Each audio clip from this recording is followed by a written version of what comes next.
بسم اللہ الرحمن الرحیم رب اعنی علی ذکرک و شکرک و حسن عبادتک قال اللہ تبارک و تعالی کل نفس ذائقۃ الموت صدق اللہ العظیم وقال النبی صلی اللہ تعالی علیہ وسلم یسمع قرع نعالہم او کما قال علیہ الصلاۃ والسلام۔ یہ بات سب اچھے طریقے سے جانتے ہیں کہ ہر انسان کو دنیا سے جانا ہے، ہر ایک دنیا میں آیا ہی ہے مرنے کے لیے۔ انسان پر موت واقعات ہوتی ہے، نہ صرف انسانوں پر بلکہ تمام جانداروں پر، جتنے بھی چرندے ہیں، پرندے ہیں، درندے ہیں، حشرات الارض ہیں، انسان ہیں، سب کے سب دنیا میں آئے ہی اسی لیے ہیں کہ ان کو دنیا سے جانا ہے۔ ہر ایک کا وقت اللہ رب العزت نے متعین اور مقرر فرمایا ہے۔ وقت سے پہلے کوئی مرتا نہیں اور وقت کے بعد بھی کوئی مرتا نہیں۔ فَإِذَا جَاءَ أَجَلُهُمْ لَا يَسْتَأْخِرُونَ سَاعَةً وَلَا يَسْتَقْدِمُونَ، قرآن کریم میں اس کو واضح کیا گیا ہے۔ موت در حقیقت اللہ تبارک و تعالیٰ سے ملاقات کا ایک ذریعہ ہے، جیسا کہ بعض لوگوں نے بات کہی ہے کہ الموت جسر یوصل الحبیب الی الحبیب، کہ موت ایک ایسا پل ہے، ایک ایسا برج ہے جو حبیب کو اپنے محبوب سے ملانے والی ہے۔ حبیب سے مراد یعنی انسان ہے، اور محبوب یعنی اللہ تبارک و تعالیٰ کی ذات عالی، یعنی جب کوئی بندہ ایمان والا بندہ اللہ تبارک و تعالیٰ کی جب اس کو معرفت اور پہچان حاصل ہو جاتی ہے تو اس کے بھی دل میں یہ بات پیدا ہوتی ہے یا اس کو شوق پیدا ہوتا ہے کہ میں اپنے مالک اور اپنے خالق حقیقی کو دیکھوں، لیکن دنیا میں چونکہ یہاں پر نہیں دیکھ سکتے ہیں، بلکہ آخرت میں جنت میں وہاں پر اللہ رب العزت کا دیدار ہوگا، جیسا کہ قرآن کریم میں اللہ تبارک و تعالیٰ نے اس بات کو واضح فرمایا،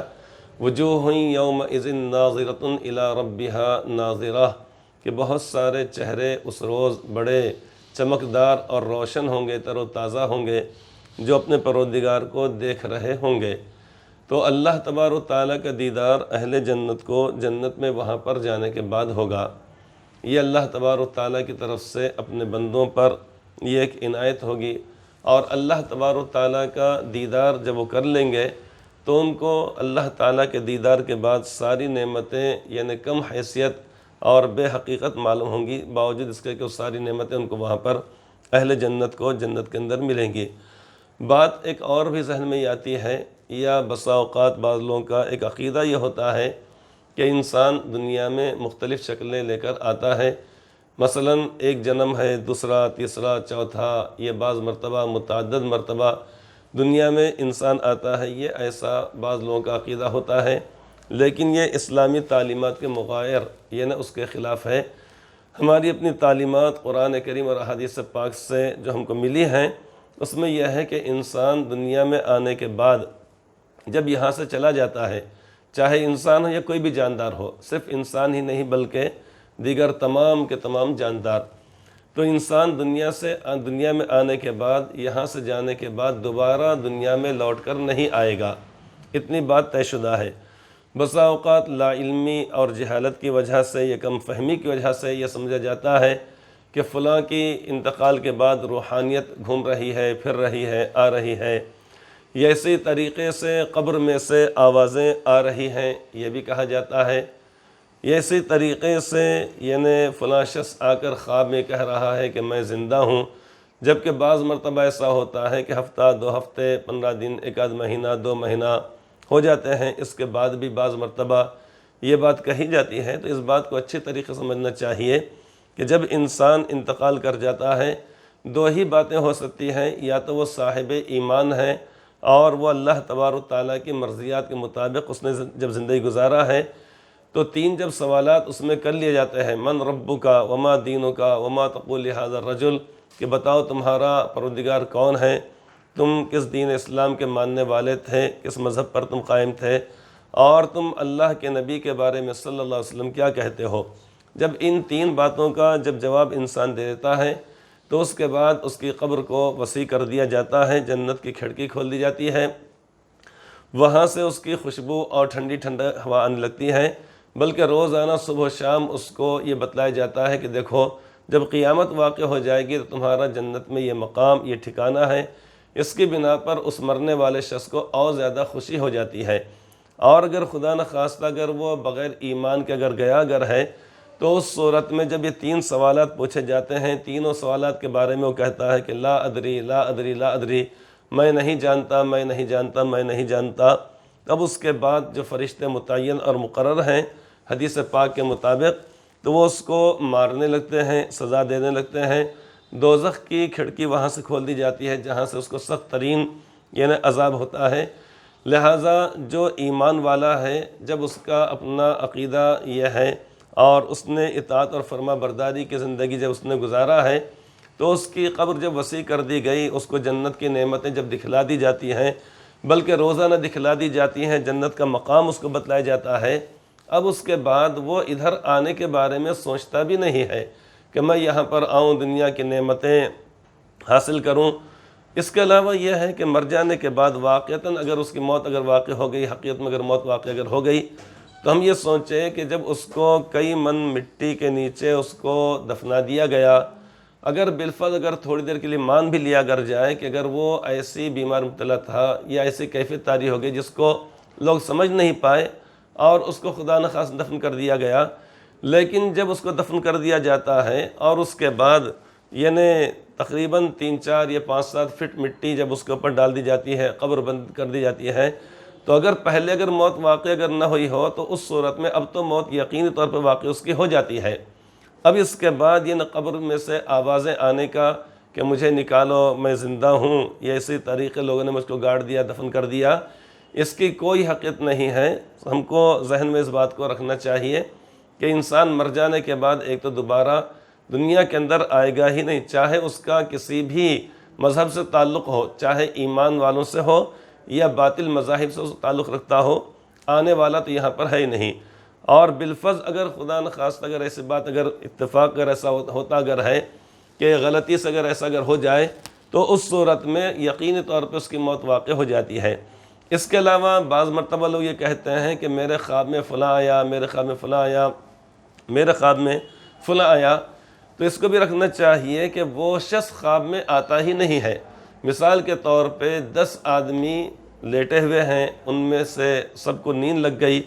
اس کے بعد 4 5 لوگ آزو بازو وہاں پر بیٹھے ہوئے ہیں۔ اب یہ شخص 10 آدمیوں میں سے ہر آدمی اٹھنے کے بعد یہ کہتا ہے کہ میرے خواب میں فلاں آئے، ایک یہ کہتا ہے کہ میرے خواب میں بھینس آئی، ایک یہ کہتا ہے کہ میرے خواب میں فلاں پرندہ آیا، ایک یہ کہتا ہے کہ میرے خواب میں ہاتھی آیا، اور ایک یہ کہتا ہے کہ میرے خواب میں میرا دوست آیا۔ اب وہ کمرے کے اندر 10 آدمی سو رہے ہیں اور 10 نے خواب دیکھا۔ اب اس کے بعد یہ کہتا ہے جبکہ 5 7 لوگ وہاں پر موجود ہیں، تو ان سے اگر کہا جائے کہ بھئی تمہارے خواب میں کیسا کیا آیا، وہ کہے بالکل آیا، میں جھوٹ نہیں کہہ رہا ہوں، تو یہ کہا جائے گا کہ بھئی خواب میں وہ چیزیں نہیں آئی، خواب میں آپ نے دیکھا۔ ان دونوں میں زمین و آسمان کا فرق ہے۔ ورنہ کوئی شخص اگر یہ کہے کہ میرے خواب میں ہاتھی آیا، اب اس سے کہا جائے بھئی آپ کا جملہ مکان کتنا ہے، وہ کہے گا بھئی میرا مکان مثال کے طور پہ 50 بائی 50 کا ہے، چلو ٹھیک ہے مان لیتے ہیں۔ اب اس کے بعد وہاں پر گیٹ کتنا بنا ہے، جتنا بڑا مکان ہوگا لوگ اتنے زیادہ دروازے، ایک بڑا پھر ایک چھوٹا پھر ایک چھوٹا، لوگ ایسے بنا دیتے ہیں۔ اب بڑے سے بڑے گیٹ میں سے وہ ہاتھی آیا تو کب آیا؟ پھر چلیے وہاں سے اگر آنا اگر مان لیا اگر جائے اگر بالفرض تھوڑی دیر کے لیے، تو اس صورت میں اس کے بعد انسان جہاں پر جس کمرے میں جس حال میں سو رہا ہے وہاں کا دروازہ کتنا ہے؟ تو عام طور پر 4 بائی 6 یا 7 فٹ کے دروازے ہوتے ہیں، چھوٹے مکانوں کے 3 فٹ چوڑے اور 6 7 فٹ لمبے ہوتے ہیں۔ اب بتائیے ہم سوچیں کہ 6 بائی یعنی جو مکان ہے ہمارا یا جو دروازہ جہاں پہ کوئی ہم سو رہے ہیں 3 بائی 6 کا دروازہ اگر ہے، وہ راستہ اگر ہے، تو اس میں سے اتنا بڑا جانور یعنی بھینس یا اسی طریقے ہاتھی آئے تو کیسے آیا؟ یہ اسی طریقے جو لوگ آزو بازو جاگ رہے ہیں انہوں نے دیکھا، انہوں نے کہا کہ کوئی پرندہ تو آیا نہیں، لیکن ایک شخص سونے والا یہ کہہ رہا ہے کہ پرندہ میرے خواب میں آیا، کوئی کہہ رہا میرا دوست آیا۔ یہ کہیں گے سب ہم لوگ بازو جاگ رہے ہیں، یہاں پر کوئی آیا نہیں، باہر اس نے کسی نے بیل دیا نہیں، دروازے کے اندر گیٹ کے اندر کوئی آیا نہیں، اس کمرے کے اندر آیا نہیں، تو معلوم ہوا کہ خواب میں کوئی کسی کے آتا نہیں ہے۔ ایک شخص دوسرے سے کہے کہ بھائی آج رات میں آپ میرے خواب میں آئے، وہ کہے بھائی میں تو ناندیڑ شہر کے اندر میں تھا ہی نہیں، میں تو اورنگ آباد میں تھا، میں تو منماڑ میں تھا، میں آیا تو کب آیا؟ آنے کو وہاں سے 8 گھنٹے 8-10 گھنٹے لگتے ہیں، تو معلوم ہے کوئی آتا نہیں، خواب دیکھا جاتا۔ حضرت ابراہیم علیہ السلام نے فرمایا تھا انی ارا فی المنام انی اذبحک فانظر ماذا تری، اے میرے بیٹے میں نے خواب میں دیکھا ہے کہ میں تم کو ذبح کر رہا ہوں۔ یہ نہیں کہا انہوں نے کہ بیٹے تم میرے خواب میں آئے اور اس کے بعد میں نے ذبح کیا۔ تو آنے میں اور دیکھنے میں زمین و آسمان کا فرق ہے، لہٰذا اس خیال کو ہم نے اپنے دل و دماغ کے اندر سے نکال دینا چاہیے۔ کسی جگہ پر اگر کسی کی تدفین اگر ہو جائے، اب اس کے بعد کوئی شخص خواب میں آ رہا ہو یا کہہ رہا ہو کہ مجھے نکالو، یا قبر میں سے آوازیں آ رہی ہو، ایسی بات نہیں ہو سکتی ہے۔ ہاں آوازیں ضرور آتی ہیں جیسا کہ حدیث پاک کے اندر فرمایا گیا ہے، لیکن حدیث پاک میں فرمایا گیا ہے کہ انسان اور جنات کے علاوہ باقی جتنے بھی مخلوقات ہیں وہ سارے کے سارے اس کو جو نزدیک ہیں، تمام چرندے پرندے حیوانات سب کے سب سنتے ہیں، ان کو معلوم ہو جاتا ہے کہ قبر کے اندر عذاب ہو رہا ہے۔ اور حدیث پاک میں آتا ہے کہ یعنی انسانوں کو آواز اس لیے نہیں آتی، کہیں ایسا نہ ہو جائے کہ جب معلوم ہو جائے گا کہ قبر کے اندر ایسا عذاب ہوتا ہے تو لوگ اپنے رشتہ داروں کو دفن کرنا چھوڑ دیں گے، حدیث پاک کے اندر یہ فرمایا گیا ہے۔ اس لیے انسان سن ہی نہیں سکتا ہے۔ اب رہ گئی بات کوئی شخص یہ کہے کہ میں نے خواب میں دیکھا ہے، کوئی شخص آ کر یہ کہہ رہا ہے کہ مجھے نکالو میں زندہ ہوں، تو یہ بھی بات غلط ہو جاتی ہے، اس واسطے کہ یعنی کوئی بھی شخص مرنے کے بعد اس طریقے سے کوئی آتا بھی نہیں ہے اور کوئی کہتا بھی نہیں ہے۔ لہٰذا